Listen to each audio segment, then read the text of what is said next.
The night I knew where I stood in my family, the house glowed like a magazine spread amber lights on white stone.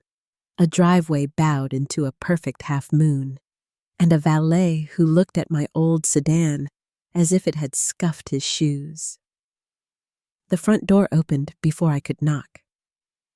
My sister's smile was wide and rehearsed all teeth, and no warmth perfume drifting like a ribbon through the foyer.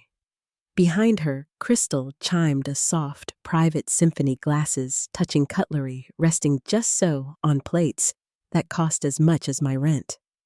My father's laugh rolled across the marble like thunder finding a canyon. My mother's bracelet sang when she lifted her hand, and I watched her tilt a lampshade a single inch order restored. A single inch was all it took in this family to decide what belonged and what didn't. Before I go on, tell me where you're listening from down in the comments. And if you've ever sat at a table where love had rules and you kept breaking them just by breathing, tap that like button and share this with someone who'll understand. Make sure you're subscribed. These stories don't get easier, but they do get truer. But to understand how that dinner changed everything, you need to know where it all began, long before the valet, the crystal, the polished speeches about legacy and vision. I grew up in a house with 6 bedrooms and a feeling there wasn't enough room for me. Our colonial in Connecticut wore its wealth the way my mother wore pearls effortlessly every day, even when no one was watching. The pool heater hummed in winter because water should never look cold. My father's voice could turn warm like a hearth for guests, but at home, it was a measuring stick. He measured square footage and decisions in the same units what they added to the family portfolio. Amanda arrived in our family like a headline. She was tall and quick and learned to volley before she learned to pause. The first time she brought home a tennis trophy, my father cleared a spot on the mantel with the same hands he used to sign contracts. My mother started color-coding the calendar for tournaments and luncheons. Photos of Amanda mid-serve, mid-speech, mid-smile, multiplied down the hallway like a mural of momentum. I was smaller, quieter, the kind of child who kept Band-Aids in her backpack for other kids. I liked ledgers and maps. I liked reading the city budget in the paper and circling the numbers that didn't add up. Once when I was 12, our company, Blackwell Development, bought an old apartment building 4 blocks from my school. I asked my father why Mrs. Alvarez and her boys had to leave if the building was improving. He held my gaze for a long second, blue eyes flat as a lake in January, and said, "Questions won't keep a roof over anyone's head. Jordan, deals will."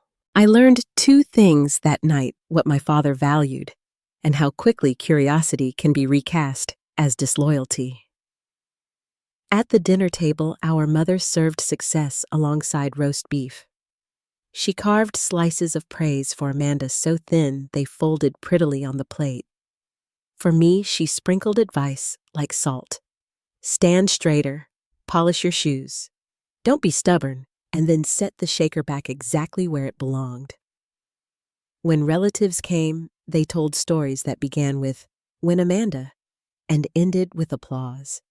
If a story began with my name, it usually ended with a moral. I tried on the family shape for size. I joined debate and business club and kept a smile like a receipt proof of purchase. But numbers have a way of telling the truth if you let them, and I liked truth. In 8th grade, I turned in a teammate for cheating on a math test. My father laughed as if I'd done a magic trick, seen the hidden card. My mother said it was admirable in theory, inconvenient in practice. Amanda said rules were for the people who can't negotiate and clapped me on the shoulder as if I were a good sport who'd lost a point that didn't matter. When college came, the Blackwell path waited: a summer internship at the firm, a polished desk with a view, a mentor who spoke in golf metaphors. I chose a different road at the last possible turn. Finance, yes, but not the kind we hosted in our living room. I took a job with a financial oversight agency that inspected the guts of deals people preferred not to open. Compliance, fraud detection, environmental impact audits, the unglamorous work that keeps other people's work honest. My parents attended my graduation and smiled like polite strangers in the photographs. At dinner, my mother told the waiter we'd need extra lemon for the water and less talk about my public sector phase. My father asked what my salary would be and nodded when I said the number. The way you nod at a forecast of rain, inconvenient, inevitable, out of your control. In my 20s, the comparisons bloomed like dandelions. Amanda closed a deal. I found my little way in the world. Amanda hosted a gala. I should consider using my vacation days to network. By 30, our family language had a grammar I could recite in my sleep. Success was a noun you could hold up to light. Integrity was an adjective you said with a tolerant smile. The moment that nudged me out of orbit came at my 30th birthday. There was a long oak table, a cake with buttercream roses, a line of speech making its way toward me like a train. My father lifted his glass and said he admired how I'd made peace with my talents and found fulfillment outside the family's natural strengths. People smiled. I smiled back because you smile when the train arrives on time, even if it doesn't stop for you. When everyone went home, I washed wine glasses until my fingers pruned and didn't answer my phone for a week. Distance helped. I learned I liked my tiny downtown condo, where the heat clicked on like a heartbeat, and the neighbor's dog thumped its tail against the hallway wall when I came home. I kept basil on the sill and good coffee in the pantry. I slept through Saturdays. I worked hard. I did not bring my work to family dinners because there was never space for it. Then, 3 weeks before the dinner at Amanda's, the front door at my parents' house stood unlocked. I had swung by with a ribboned box for my mother's birthday, expecting a quiet foyer and a polite note from the alarm company. Instead, my father was in his office with papers fanned like a broken wing across the desk. He gathered them too fast. He asked me to stack these in order while he returned a call. I touched the edges, eyes moving the way they always do, from line item to signature, from permit date to approval stamp, from estimated groundwater displacement to a number that smelled wrong. It's a strange thing the moment you feel the floor tilt and realize your balance wasn't failing, you were standing on a ship. I went home with an uneaten sandwich and a knot behind my ribs. Over the next days, I did what I'm trained to do. I checked public filings. I filed requests. I looked for the same signature in 5 places and found 4 versions. I traced payments that wove in and out of shell companies like a river, trying not to look like one. The Westlake project, the crown jewel, glittered because someone cut the lights where the water ran dark. I told myself there could be explanations, clerical errors, outdated templates, a lazy consultant. I asked an attorney I trust for an hour of privilege and left her office with a folder and advice that felt like a hand on my shoulder. Be careful. I copied what I had. I gave those copies to a colleague, Megan, who keeps things safe and knows how to keep her face still when the earth moves. We agreed on a simple plan. If she didn't hear from me by Monday, she'd press send. Then my phone buzzed. Family dinner at my place next Saturday at 7. Mom and Dad will be there. Time to reconnect. Amanda's texts are always written as facts. No hello, no question mark, a period at the end, like a stamp. I stared at the message over a cup of coffee that had gone cold. Reconnect could mean anything. It could mean apology, the small domestic kind that doesn't fix the foundation but patches the paint. It could mean they wanted to gauge how much I knew. It could mean they wanted me back in the photo for the next press release. I bought a navy dress I could trust and pulled it over my head the way some people put on armor. The night of the dinner rain whispered on the windshield all the way across town. Amanda's neighborhood sits on a hill where the trees are groomed into commas and the sidewalks never crack. By the time I turned into her circular drive, the wipers had carved 2 clean half-moons through the fog. A young man in a black coat opened my door and tried to hide his frown. I pressed my keys into his gloved hand anyway. He smelled like new cologne and nerves. Inside, the floors were the kind that turn footsteps into punctuation. The entryway smelled faintly of gardenias which bloom in my mother's yard every June, and tear in cold weather, so someone had flown them in or found a hot house. My father's voice drifted from the living room, where a fire whispered. My mother floated past the doorway with a champagne flute and the thoughtful air of someone rearranging a seating chart in her mind. Amanda appeared with a perfect kiss to the air beside my cheek and a comment about traffic dressed like concern.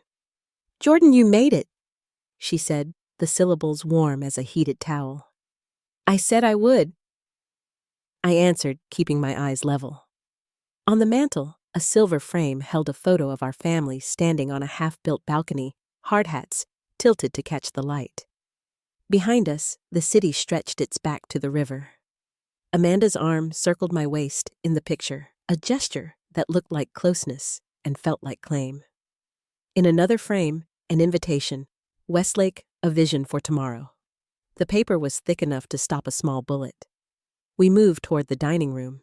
The table was set with linen as white as a surgeon's coat and candles that made everyone look a little softer than they were. Tyler stood to pull out a chair for me. His eyes flicked just once to the bruise-colored shadows under my mother's roses. He said hello like a relief he had earned. "Lawrence is joining us," my father said as if he were introducing the weather. He had some notes on the expansion. Thought we could all talk like a family. Of course, my mother added, smiling in a way that never reached the corners of her eyes. "Family discussions are always better when we're aligned." The word aligned landed on the white cloth and sat there heavy and familiar. I slid my bag beneath my chair, feeling the solid weight of the folder inside papers and sleeves, tabs, and colors, a map of the river I'd traced with a steady hand. I smoothed my napkin across my lap and folded my hands the way my mother taught me when I was 8. And we started eating in restaurants with waiters who wrote orders down without looking. It could have been a homecoming. It could have been peace. It could have been one quiet night where we pretended we all believed the same things. Lawrence stepped through the doorway right on cue, rain still glittering on his coat, the smile of a man who never shows his teeth at the wrong time. He shook my hand as if weighing it. "Jordan," he said with cordiality, polished to a shine. "Always good to see a sharp mind at this table." I felt the old script lift its head and blink, ready to run. I also felt the new one in my bones, slower, steadier, not interested in applause. Somewhere down the hall, the grandfather clock exhaled a low bell for 7. The candles flickered. My sister raised her glass to make a toast about vision and tomorrow, and I caught Tyler looking at the invitation on the mantel as if it were a warning label. The valet would bring my car when I asked. The rain would keep falling, and inside my bag, the papers waited quiet, patient, exactly where I'd placed them. I took a breath as the crystal began to ring. The door to what I'd always wanted, acceptance, a seat at the table without a price, stood very slightly open. The door to what I knew, truth, and the cost of telling it, stood 3 inches wider. When Amanda's smile brightened for the room, and my father's hand hovered over my shoulder like a benediction or a claim, I felt the balance shift just enough to hear which door would swing first. Amanda's dining room gleamed like a showroom, each glass and knife placed with the precision of her personality. The chandelier light fractured across the table and landed on every surface except me. I could feel the distance between us in inches, the kind that can't be crossed by polite conversation. My father sat at the head as he always did, the seat a small throne made of old habits. Amanda's husband Tyler lingered at the other end, shoulders drawn inward, like someone bracing for weather. My mother's perfume gardenia and something sharper floated above the roasted beef and candle smoke. And then there was Lawrence, the family's attorney, whose presence alone made the word family sound more like meeting. Amanda began with the kind of toast that sounds like an advertisement. She spoke of growth, expansion, and vision, the words rolling off her tongue as if rehearsed. My parents nodded as though they were board members applauding quarterly results.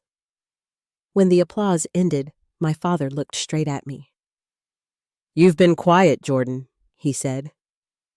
"Surely you have thoughts about our biggest development yet." I set down my fork carefully. the clink soft but deliberate. The Westlake Project, right? I've read a little about it. Lawrence's head tilted slightly. You follow local development news. It's part of my job, I said evenly. Public records filings, that sort of thing. Amanda smiled, all teeth and no warmth. Always the rule follower. Some things never change. Her voice carried the same edge she'd used on me since childhood, the one that made obedience sound like failure. The table laughed softly, the kind of laughter that expects you to join in. I didn't. As the courses arrived, each more elaborate than the last, I listened.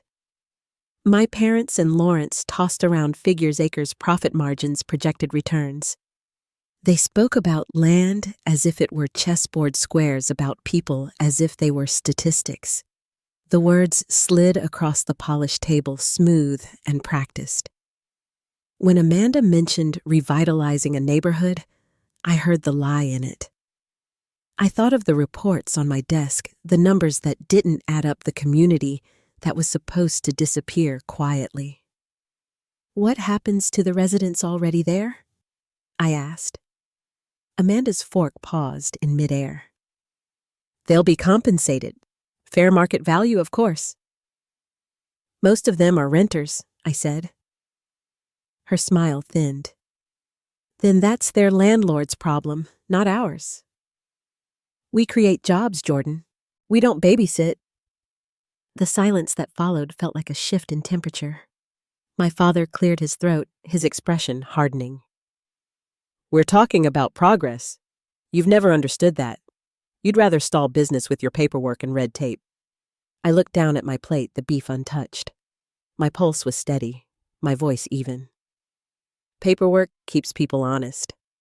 Amanda laughed softly, shaking her head as if I were a child speaking out of turn. And honesty keeps people poor. Tyler's knife stopped halfway through his meal. His eyes flicked toward her, then to me, then back down. He didn't say a word. The conversation drifted, but the tension stayed a steady hum under every polite exchange.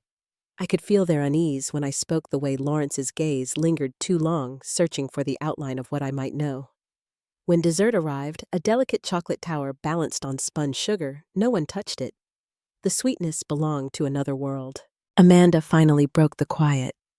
So, Jordan? She said, her tone suddenly soft, almost playful. You're still at that little government job? I met her eyes.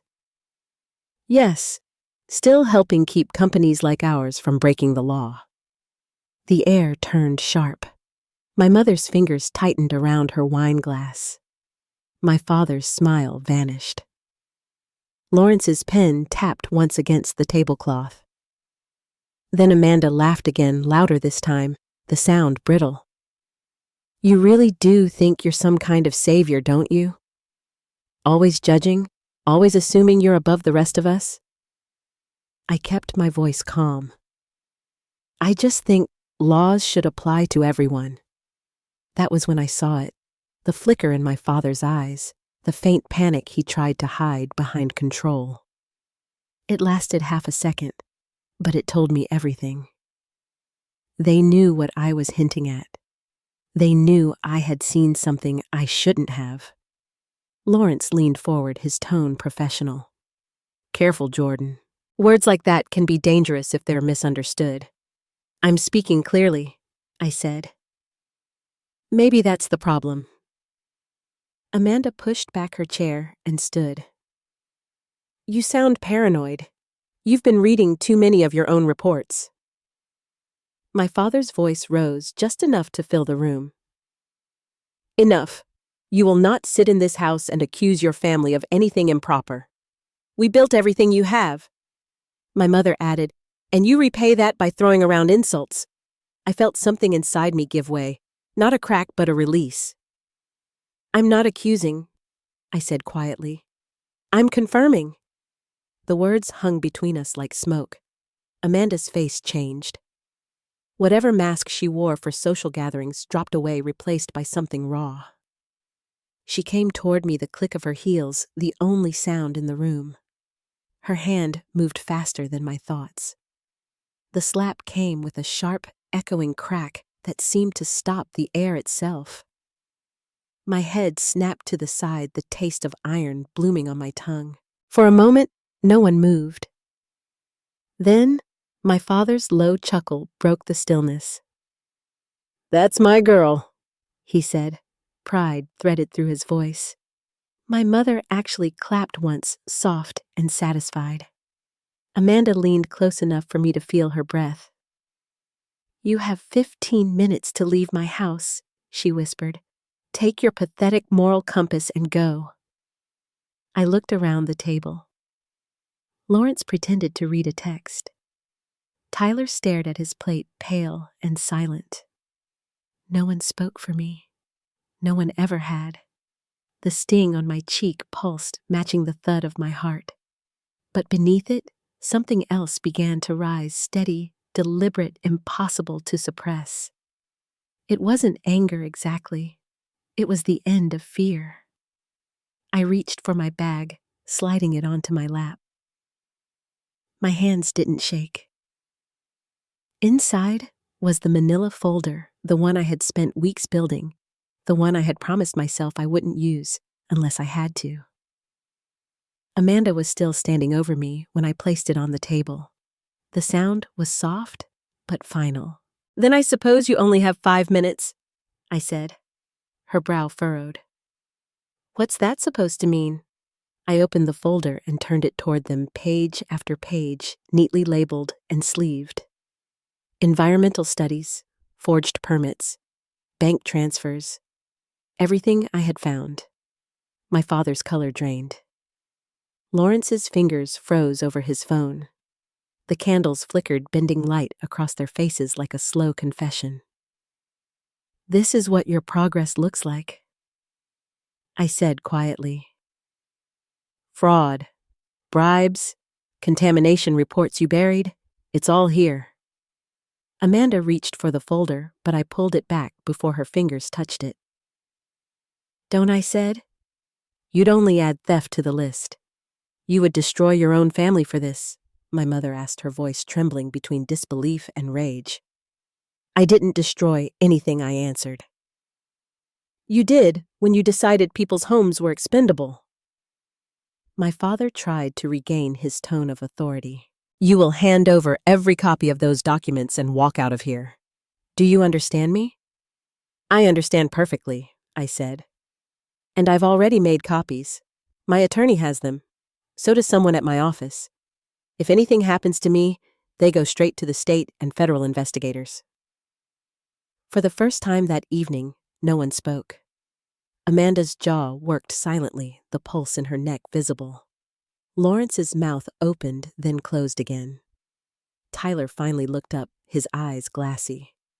"She's telling the truth," he said softly. "About the contamination, at least." "I tried to warn you." Amanda spun toward him. "You stay out of this." He didn't. "You ignored the engineering reports, Amanda. You signed off on numbers that didn't exist. The groundwater readings." "Enough!" my father barked, slamming his hand against the table. The glasses rattled. "This conversation ends now. You think your little evidence file will scare us? We have influence, Jordan. We have friends in every office you can name." I met his stare, calm and steady. "Then they'll all be hearing from me." Amanda's voice dropped to a hiss. "You'll regret this." "I already did," I said. "For 34 years. I stood, slipping the folder back into my bag. The room felt smaller now, the air heavy with the kind of silence that follows a door closing somewhere deep inside. I moved toward the entryway, every step measured, deliberate.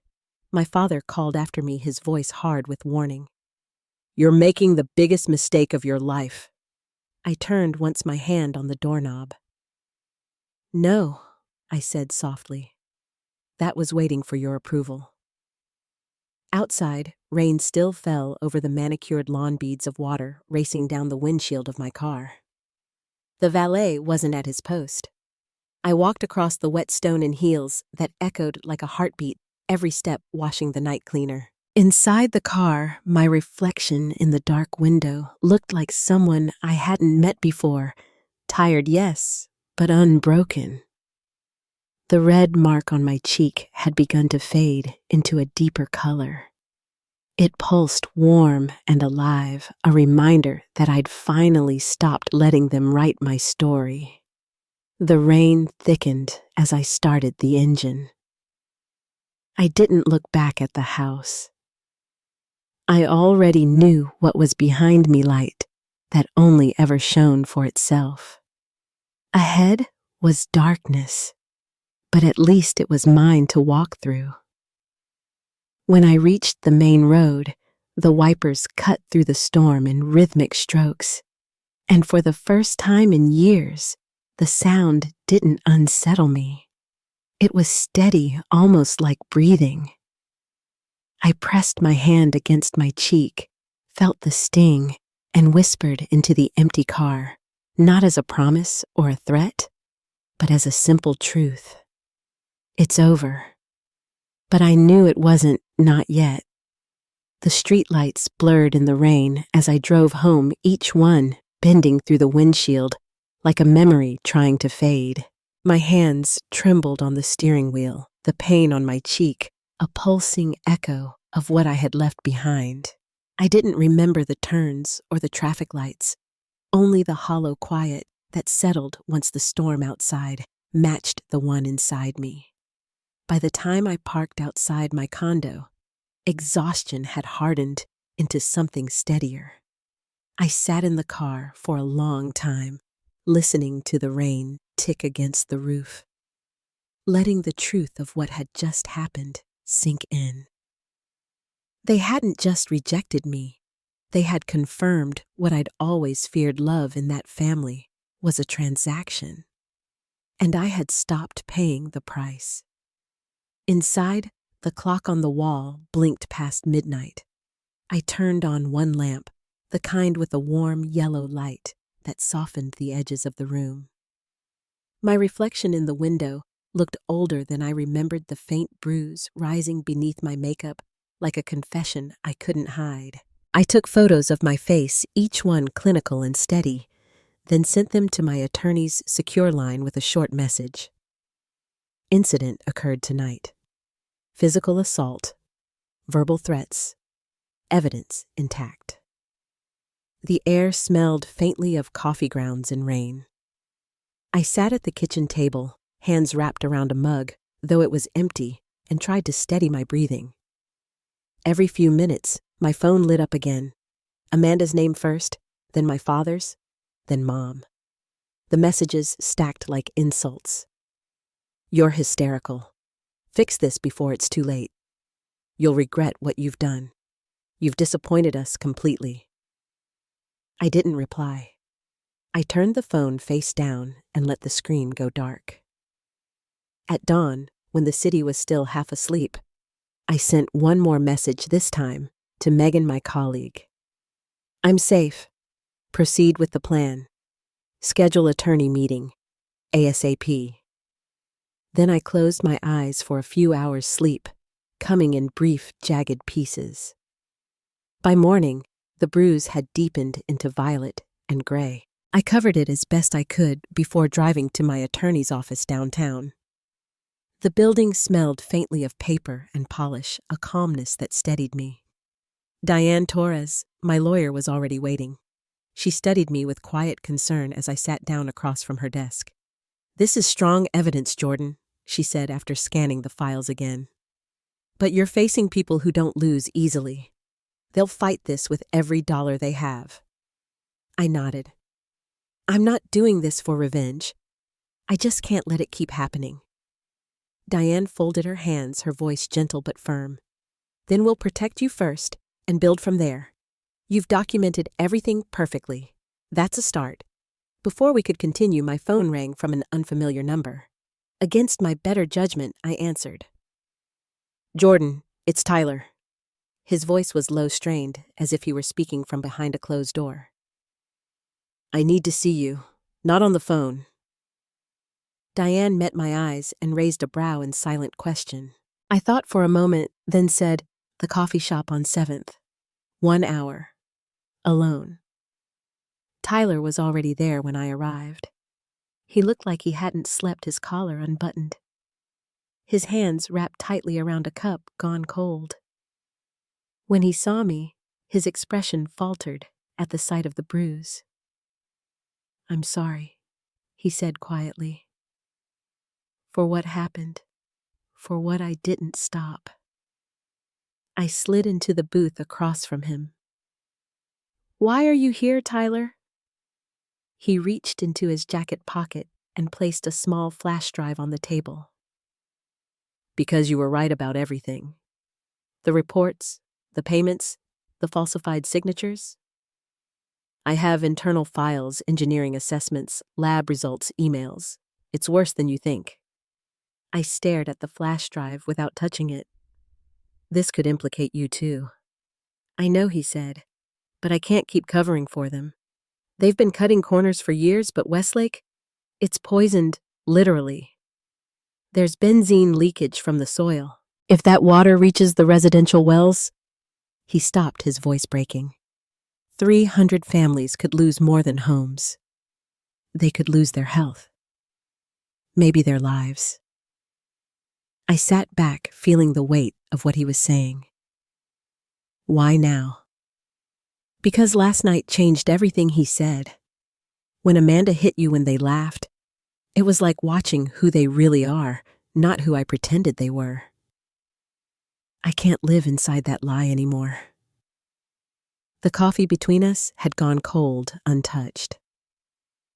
Outside the window, a delivery truck passed, splashing through a puddle, its sound fading down the block. I finally picked up the flash drive and closed my hand around it. "Thank you," I said softly. Tyler nodded, his eyes rimmed red. "Be careful. They'll come after you harder now. And I think Amanda's already started damage control." He wasn't wrong. By that afternoon, the calls from my family turned into silence, followed by a different kind of noise, the public kind. Rumors began to spread online, quiet at first, that I'd been suspended, that I'd mishandled investigations, that I'd fabricated claims to damage a competitor. My name didn't appear yet, but the shape of it was obvious. My father's influence was always efficient. At work, my supervisor called me in. He shut the door gently, his tone cautious. "We've received some calls, Jordan. Anonymous complaints about your conduct. I wanted to hear directly from you before making any assumptions." I handed him the summary I'd prepared, clean and organized. "My family is under investigation for corruption. They're trying to discredit me. I've already filed whistleblower protection paperwork." He read the document silently, then looked up. "We stand by our people. Keep doing your job. Let us handle the noise." The relief that washed over me was quiet but complete. For the first time, someone believed me without asking for proof. The next few days blurred into a rhythm of paperwork meetings and sleepless nights. My phone kept lighting up calls from reporters I ignored, emails from anonymous accounts I deleted. I lived in a narrow space between fear and resolve, both sharpening the other. Then the news broke. A local journalist released the first story about irregularities in the Westlake permits, citing sources within the regulatory agency. It was factual, measured, impossible to ignore. Within 24 hours, it spread statewide. My name wasn't mentioned, but the Blackwell companies was over and over again. Amanda responded with fury disguised as professionalism. A statement appeared in the business section the next morning, blaming malicious competitors and false documentation. Another story followed, this time in the gossip pages, hinting that a disgruntled family member had fabricated evidence for revenge. When I saw it, I felt a flicker of grief, not because I was shocked, but because I wasn't. Still, the truth has its own gravity. Tyler filed for separation 2 days later, announcing his intent to cooperate with investigators. My parents' company shares plummeted. Lawrence withdrew from his partnership under health reasons. And the community near Westlake people who had been invisible on every balance sheet started to speak up. Their voices made the story real. Photos of cracked walls, contaminated wells, children with rashes no one could explain. For years, they'd been told nothing was wrong. Now their words were evidence too. One evening, as I sat by the window of my condo, the city lights reflecting in the glass, my phone buzzed again. It was a number I didn't recognize. "Jordan," a woman's voice asked. "This is Maria Gonzalez. I live on Westlake Avenue. We just wanted to thank you."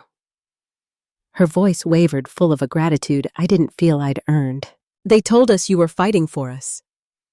For the first time, someone listened. I swallowed hard, staring at the lights flickering across the skyline. "You deserve to be heard, Maria. All of you do." When the call ended, I sat in silence, listening to the hum of the city. Somewhere in the distance, a siren rose and faded.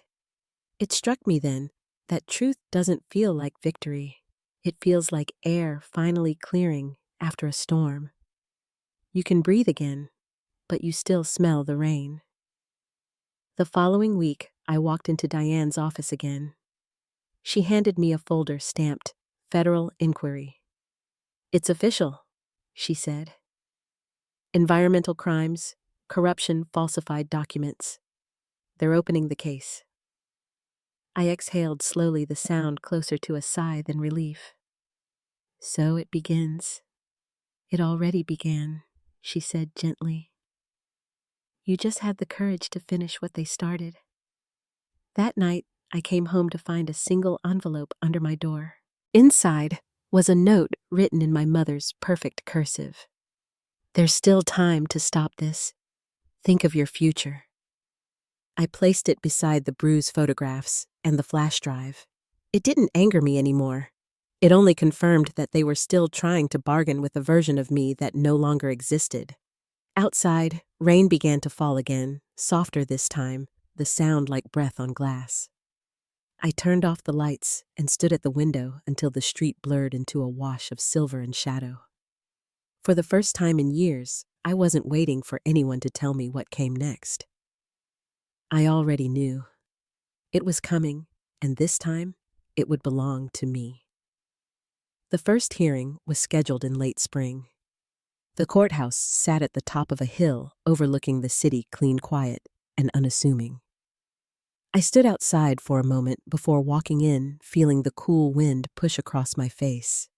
It smelled faintly of rain and asphalt, the kind of morning that feels too ordinary for something so life-altering. Inside, the polished floors reflected every light, and the murmur of voices echoed down the marble hallway. My attorney, Diane, met me near the entrance. She wore her usual calm-like armor. "They'll fight," she said softly, "but the facts are strong. Don't let them shake you." I nodded, though my hands were cold even in my pockets. I wasn't afraid of the truth being seen anymore, but I dreaded the faces that came with it. When the Blackwells entered the room, changed. My father walked first, shoulders square, every step deliberate.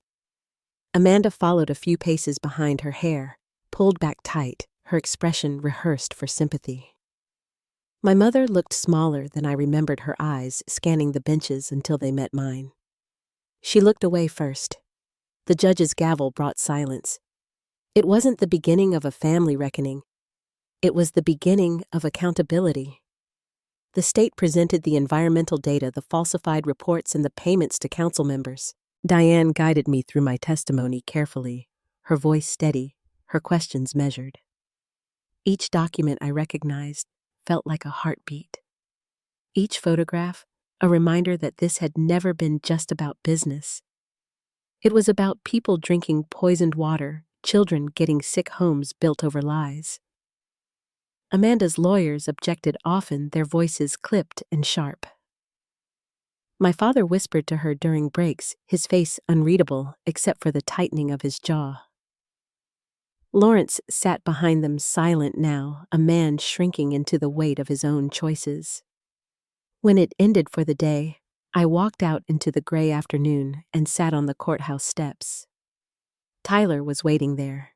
He had testified that morning calm and clear, the engineer who confirmed every piece of what I had uncovered. "They hate me," he said quietly. "They hate anyone who tells the truth," I answered. He gave a small, tired smile. "It's strange, isn't it? How easy it was to stop pretending once I saw them for who they really were." We sat there in silence until the rain started again. Soft drops scattering across the concrete. The next few months moved slowly, like wading through deep water. The investigation widened, uncovering other projects with the same forged patterns, the same names. I watched from the sidelines as the Blackwell Company's empire began to fold under the weight of its own deceit. They tried to reach me once more through letters, through intermediaries, through an old family friend who knocked on my door one evening. His name was Richard Nolan, a retired accountant who'd handled their books for decades. He held his hat in both hands like someone carrying a confession. "They want this to end quietly," he said. "They'll pay you, Jordan, enough to make you whole to let you walk away." I studied him for a moment before answering. "There's not enough money to make that kind of hole disappear." He sighed and nodded. "I thought you'd say that." After he left, I stood by the window watching the rain slide down the glass. Their version of peace had always been silence bought and signed. Mine was something else. No price, no signature, just a clean line drawn once and never crossed again. When the verdicts finally came, the courtroom was packed. Reporters lined the back wall, their cameras lowered but waiting. The charges had been negotiated down through plea agreements, environmental violations, fraud, conspiracy. The sentences were lighter than the damage deserved, but they were sentences all the same. My father took 3 years, Amanda 2.5, my mother probation and community service. Lawrence faced a separate trial for his part in concealing evidence. When the judge spoke the final words, "The defendants will rise," the sound seemed to stretch through the air. I didn't look at them, not until it was over. When I finally turned, they were standing with their heads high polished to the end, but something in their eyes had changed. They no longer saw me as the wayward daughter. They saw me as the consequence. Outside, the press waited. Flashes lit the steps. Microphones thrust forward voices asking if I felt vindicated, if I had forgiven them, if I would rebuild the company one day. I said nothing. Diane guided me past the crowd, her hand light on my arm. The sound faded behind us, replaced by the simple rhythm of our footsteps on the pavement. In the weeks that followed, I found myself moving through life quietly rebuilding the small routines that had once kept me grounded. I returned to work where my colleagues welcomed me with quiet pride rather than pity. My supervisor stopped by my office one afternoon and said, "You did the hard thing, Jordan. The right thing usually is." At home, the silence was gentler now. I started walking again in the evenings, tracing the same river trail I used to take years ago. The air smelled of pine and wet earth. I'd walk until the city lights blurred into gold behind me, until I could hear nothing but the water sliding against the rocks. One evening, as I locked my front door, a small envelope rested on the step. Inside was a letter written in my mother's hand. "We're ashamed of what we've done. Your father can't say it, but I can. You've made your point. Please stop now. You don't need to keep fighting." I folded the letter carefully and placed it in a drawer beside the others. There was no satisfaction in it, only a quiet understanding that some things can't be mended with words. Weeks turned into months. The case drew national attention for a while, then faded as new stories filled the headlines. But in the communities around Westlake, the impact lingered. The remediation fund began helping displaced families, and new water systems were built under federal supervision. Maria Gonzalez called me again one afternoon, her voice bright. "They started fixing the wells," she said. "It's not perfect, but it's a start." "You did this, Jordan." I listened to her speak, her gratitude spilling into laughter, and for the first time in a long while I smiled without restraint. But healing wasn't a straight line. Some nights I'd wake to dreams of that dinner, the gleam of crystal, the sharp slap, my father's quiet chuckle. I'd sit on the edge of the bed, breathe, and remind myself that memory is only a room, not a home. You can leave it when you're ready. Therapy helped too. My therapist, a soft-spoken woman named Karen, once said, "You didn't lose a family, Jordan. You released a story that was never yours to carry." Her words stayed with me. I began to fill the empty spaces with new connections. Friends from work, neighbors who brought over warm bread on Sundays, small communities of people who spoke in kindness instead of strategy. Tyler and I kept in touch occasionally, mostly updates about the ongoing environmental work he'd joined after leaving the company. "I'm learning how to build things the right way," he said once. "It's harder, but it feels like breathing again." It took me time to find that same rhythm, but it came slowly and honestly through quiet mornings and long afternoons spent helping others file claims and navigate the compensation process. The office where I volunteered was small, tucked beside a community center that smelled of coffee and photocopier ink. Families would come in with folders of documents, and I'd help them sort through the numbers, explain forms, listen to stories. Sometimes they cried, sometimes they laughed. Every one of them reminded me why I had done it. One evening, as the sun lowered behind the skyline, I stood by the window of the center and watched the street outside fill with children walking home from school. The light caught on their backpacks, turning them gold for a moment. I thought about how truth has its own kind of inheritance, not in money or property, but in the air it clears for those who come after. It was late when I locked the office and stepped out into the cool air. The city hummed around me, ordinary and alive. Somewhere downtown, the Blackwell name still hung on half-finished buildings, the letters dull with dust. But their shadow no longer reached me.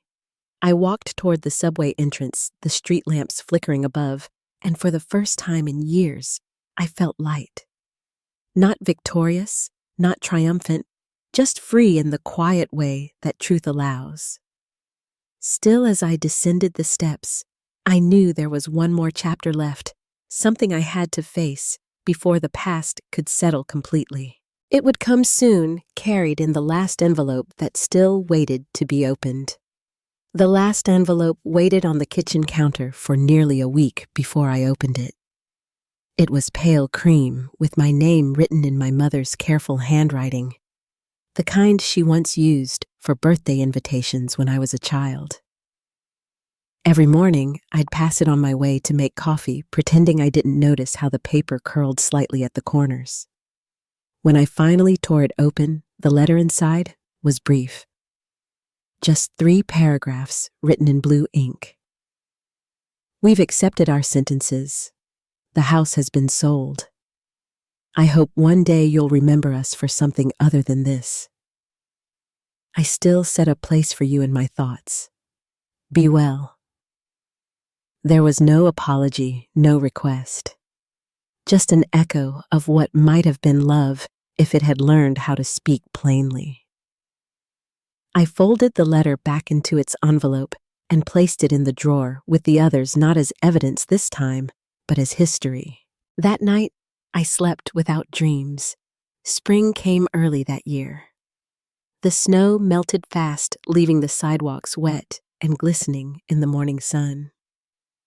The air had that clean, bright scent of something beginning again. On weekends, I volunteered at the community center near Westlake, helping families organize their new housing grants and small business loans. The first time I drove past the redevelopment zone, the old billboards had been replaced, The sign that once read Blackwell Development Building the Future now bore a new name, Riverbend Renewal Project. Beneath it, children rode bikes along the repaired sidewalks, their laughter carrying farther than the sound of construction. I parked nearby and walked down the street. The houses were modest but freshly painted pale blue and soft yellow, with window boxes already sprouting marigolds. A few residents recognized me, waving as I passed. Maria Gonzalez called from her porch, waving a trowel covered in soil. "You're early," she said with a smile. "We're planting the garden today. Come help us ruin your shoes." I laughed, setting my bag down beside hers. We knelt in the damp soil, the air rich with the smell of earth and rain. For the first time in years, I felt something settle inside me, a quiet certainty that everything painful had led somehow to this moment of simple, shared work. We planted marigolds, then tomatoes, then beans. Children carried small watering cans, arguing over whose row looked straighter. One little boy, no older than 6, handed me a seedling with both hands. "You have to talk to it," he said seriously. "It grows better when you tell it nice things."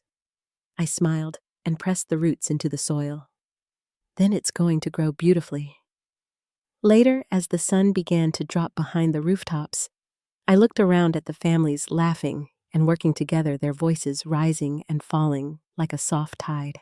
The shadows stretched long across the grass, and somewhere a radio played an old song about second chances. I stayed until the first stars appeared, then walked home along the quiet road. Tyler called a few days later. His voice was steadier than before, carrying a hint of peace. "I just wanted you to know," he said, "we finished the first stage of the cleanup north of the river. It's working, Jordan. The water readings are clear for the first time in years." I closed my eyes, listening to the calm in his voice. "That's good news. You're doing important work." He paused.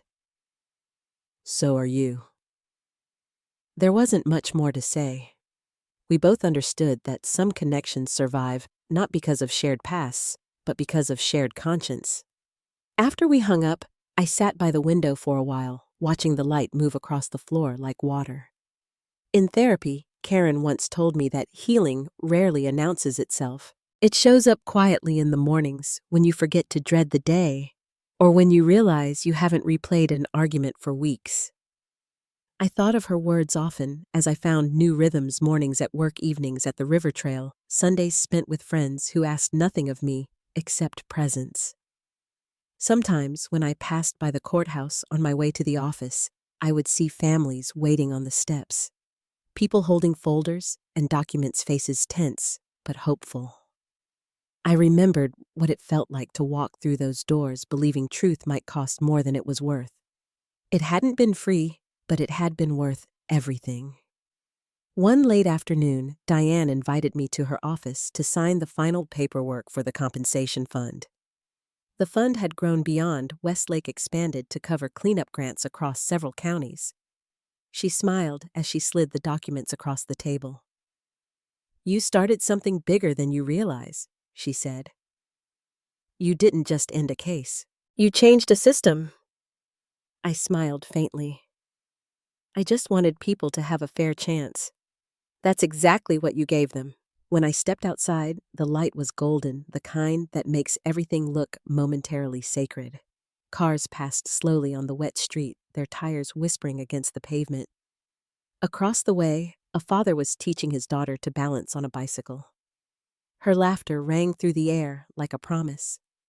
I drove home with the windows half open, the breeze carrying the scent of lilacs. For the first time, I didn't think about what I'd lost. I thought about what had quietly taken its place. At home, I set a small vase of fresh flowers on the kitchen table and brewed a cup of tea.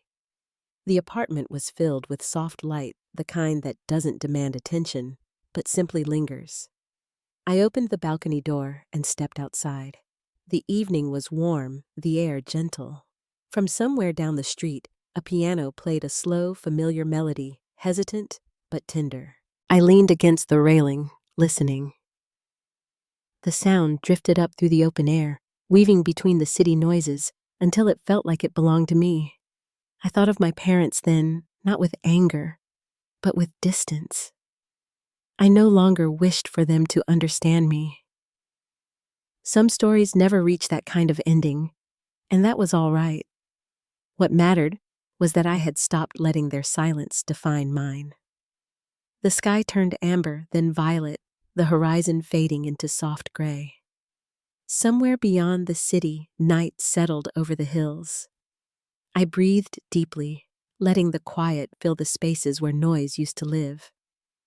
Peace, I realized, isn't loud or absolute. It's just the absence of weight, the moment when you stop carrying what was never yours to begin with. The next morning, I woke early and walked down to the river trail. Mist hovered above the water, and the air was cool against my skin. Ducks moved lazily across the surface, leaving small ripples that widened and disappeared. I sat on a bench with my coffee, watching the sunlight slide across the current. The world didn't look different, but I did. After a long while, I reached into my bag and took out a small seed packet. Maria had given me marigolds saved from the first community garden harvest. I tore the corner and let a few fall into my palm. Tiny, fragile, and full of possibility. I knelt by the edge of the trail and pressed them gently into the soil. As I stood, the sun broke through the clouds, warm and steady on my face. For a moment, I closed my eyes and simply let it touch me.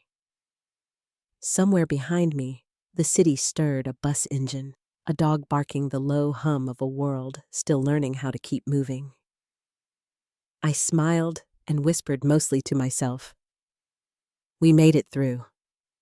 Then I turned back toward home, the path dappled with sunlight, the air bright and clean. If this story found you at the right time, tell me where you're listening from. I'd love to know. And if you've ever had to stand for what's right, even when it cost you everything, share this story with someone who might need the reminder. Peace isn't something given. It's something you choose, and once you do it, stays.